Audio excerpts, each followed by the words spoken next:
Olá pessoal, tudo bem? Então nessa videoaula nós vamos tratar sobre a coordenação global, a coordenação fina e a coordenação óculo-manual, dando sequência então aos estudos da nossa disciplina de psicomotricidade. Bom, antes de iniciarmos sobre esses três tipos de coordenação, nós temos que entender que para uma pessoa manipular os objetos da sua cultura, do meio onde ela está inserida, da sua convivência, ela precisa ter certas habilidades que são essenciais para esse tipo de manipulação.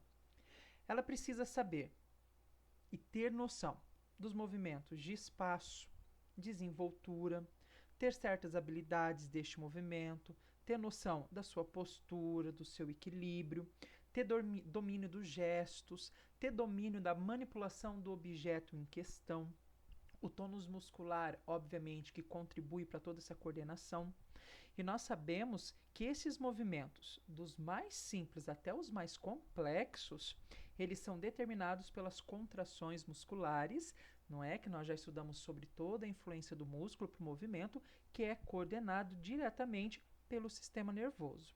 Tudo bem? Então, essa coordenação, essas coordenações, elas dependem da maturação do sistema nervoso. Então, tendo essa compreensão, nós vamos agora falar das três coordenações propostas, então. Vamos começar com a coordenação global. A autora do livro diz que a coordenação global ela diz respeito à atividade dos grandes músculos. Ela trata aqui da dissociação de movimentos. Bom, o que isso quer dizer? A coordenação global, também conhecida como coordenação motora grossa, ela está relacionada a grandes movimentos, que nem, por exemplo, o andar, o correr, o saltar, o rolar, o arrastar-se, nadar, sentar, lançar um objeto, pegar objeto. Então, são movimentos mais amplos, né? Por isso que se diz coordenação global. E isso utiliza de grandes músculos do corpo para que esse movimento aconteça. E quando ela trata da dissociação de movimento, ela está querendo dizer vários, múltiplos, diversos movimentos que acontecem ao mesmo tempo em regiões distintas do corpo para poder fazer uma determinada ação ou um determinado fim. Por exemplo, tocar um piano. A pessoa precisa ter coordenação das duas mãos na tecla, o pé da pessoa fica naquele dispositivo da parte do pé do piano também fazendo movimento, isso que ela chama de dissociação de movimento, tá? Então são movimentos diferentes que trabalham junto para conseguir uma mesma tarefa.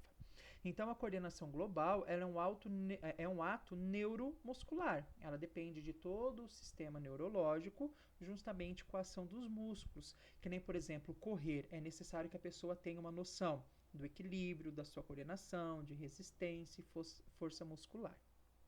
Quando nós falamos agora da coordenação fina, nós vamos dizer então das habilidades direcionadas ao manual. Tudo bem? Então é o movimento, respectivamente, direcionado à mão. Tudo bem? E nós temos que ter ideia de uma ação importante que é chamada de preensão. Então, é através do ato de preensão, que é o agarrar, o pegar, o segurar, o manipular um objeto, que uma criança vai descobrindo pouco a pouco os objetos em seu meio ambiente. Tudo bem? Então, aquele famoso movimento de pinça que nós vemos no indicador e no dedo polegar é retratado na coordenação fina, tá? Porque diz respeito à coordenação manual, o pegar, o agarrar, o manipular um objeto.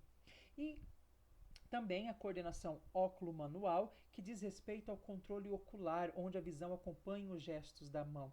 Que nem, por exemplo, quando uma criança está pintando, ela precisa ter uma coordenação óculo-manual muito intensa, principalmente para poder respeitar a imagem do desenho.